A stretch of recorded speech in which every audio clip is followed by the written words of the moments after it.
Hola chicos y chicas, mi nombre es Immanuel Cruz y soy el profesor del curso de Kinesiología Deportiva y Biomecánica Básica. En esta presentación veremos la lección 4, rango de movimiento articular. Empecemos. Para poder definir bien qué es el rango de movimiento, utilizaremos esta pequeña definición. Es la graduación mínima o máxima de un movimiento y sus implicaciones. Debemos recordar que en posición anatómica toda articulación está en 0 grados. Es decir, cualquier movimiento que yo haga va a implicar un cambio en la angulación de mis diferentes articulaciones. Muy bien, para poder definir qué es el rango de movimiento, debemos hacer la graduación del mismo, es decir, medir el movimiento en grados. Esto se hace en cada articulación, en cada plano que esta articulación puede realizarlo. Por ejemplo, si vemos esta imagen que tenemos a la izquierda, podemos observar que el hombro es la articulación del movimiento y en todos los casos lo hace en un plano diferente, con un movimiento diferente. A mayor cantidad de posibles movimientos, mayor cantidad de grados de libertad. Por ejemplo, articulaciones como las suturas craneales tienen 0 grados de libertad, articulaciones como la muñeca tienen 2 grados de libertad y en este caso el hombro tiene 3 grados de libertad.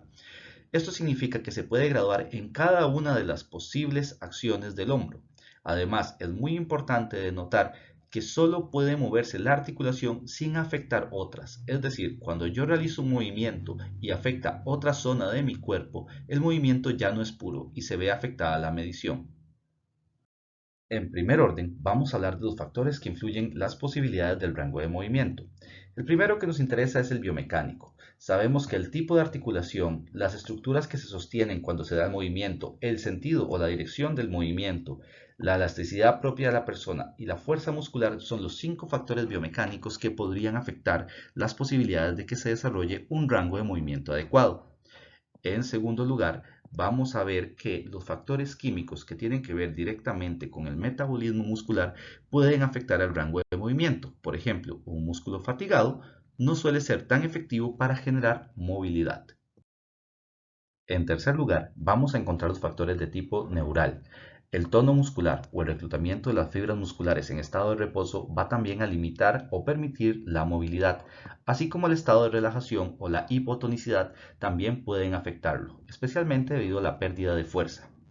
Finalmente, hay otros factores importantes como la edad, el sexo, la genética y el estado mental. A mayor edad normalmente se pierde más la movilidad.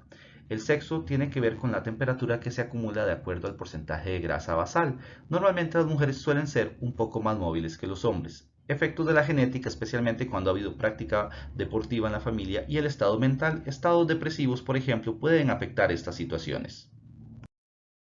Ahora bien, cuando hablamos del rango de movimiento, primero definiremos el rango de movimiento activo o RMA.